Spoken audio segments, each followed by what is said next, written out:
Bismillahirrahmanirrahim. Assalamualaikum warahmatullahi wabarakatuh. Perkenalkan, nama saya Lutfiatul Hanan, kelas 5C, jurusan Tadris Matematika Universitas Islam Negeri Mataram. Dalam kesempatan ini saya akan mempresentasikan materi saya, yaitu fungsi, tujuan, kedudukan, prosedur, dan ruang lingkup evaluasi pembelajaran matematika. Pengertian evaluasi.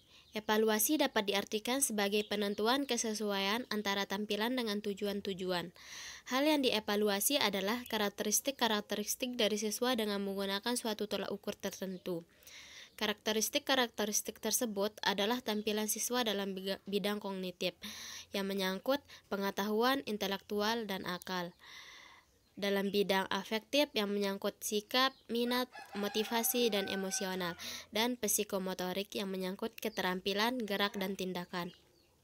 Tampilan tersebut dapat dievaluasi melalui lisan, tertulis, maupun perbuatan. Fungsi evaluasi. Yang pertama, sebagai alat seleksi. Evaluasi dapat digunakan untuk melakukan seleksi dalam penerimaan siswa baru dari suatu sekolah. Dengan evaluasi dapat ditentukan sejumlah siswa tertentu yang memenuhi syarat sebagai calon siswa yang akan diterima. Yang kedua, sebagai alat penempatan.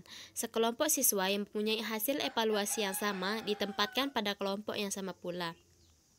Penempatan yang cocok dengan kondisi masing-masing siswa lebih memungkinkan untuk dapat mengembangkan bakat dan kemampuannya secara optimal, sehingga hasil belajarnya pun akan mencapai tujuan dengan baik.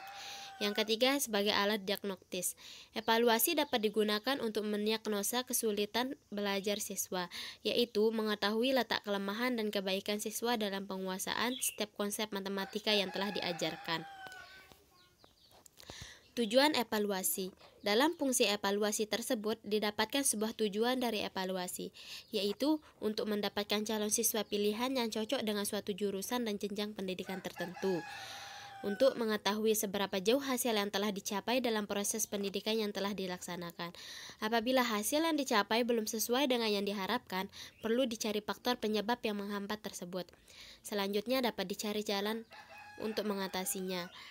Dan tujuan evaluasi yang terakhir yaitu untuk menentukan pendidikan lanjutan siswa agar sesuai dengan minat, bakat, dan kemampuannya.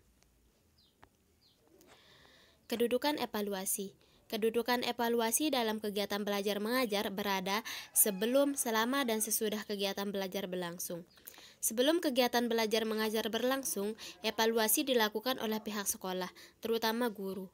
Hal-hal yang dievaluasi diantaranya meliputi calon siswa mengenai usia kematangan kognitif, kondisi fisik, dan kesiapan sarana dan prasarana sekolah.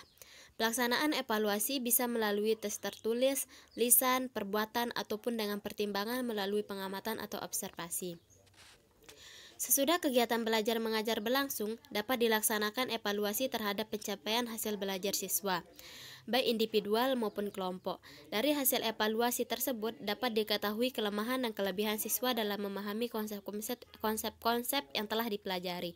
Selanjutnya dapat dilaksanakan pengajaran remedial. Prosedur evaluasi. Yang pertama, tahap perencanaan yang meliputi kegiatan merumuskan tujuan evaluasi yang akan dilaksanakan, metode evaluasi yang akan dicapai, menyusun alat evaluasi yang akan digunakan, menentukan kriteria penilaian yang akan digunakan, dan menetapkan frekuensi evaluasi.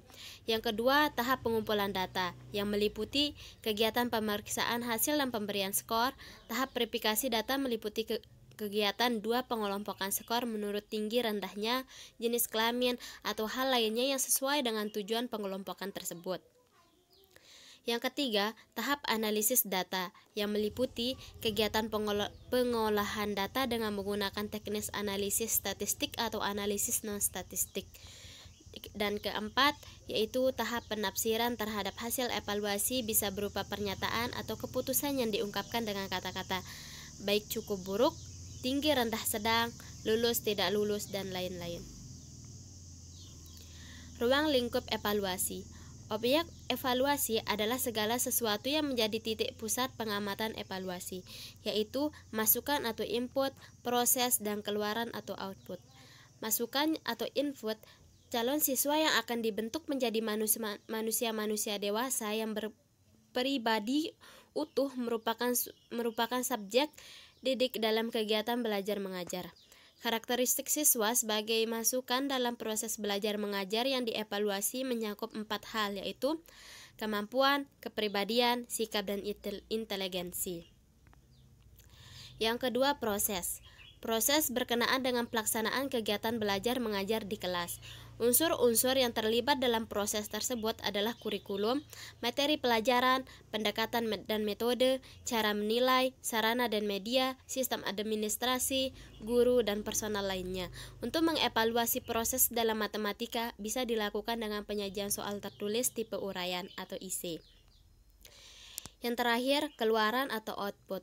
Output pendidikan adalah lulusan suatu jenjang pendidikan tertentu. Dalam hal ini, yang disebut output adalah kondisi setelah kegiatan belajar mengajar atau proses dilaksanakan. Evaluasi terhadap output ini dilakukan untuk mengetahui seberapa jauh tingkat pencapaian siswa setelah menjalani proses belajar mengajar. Alat yang digunakan untuk mengevaluasi pencapaian ini disebut tes pencapaian.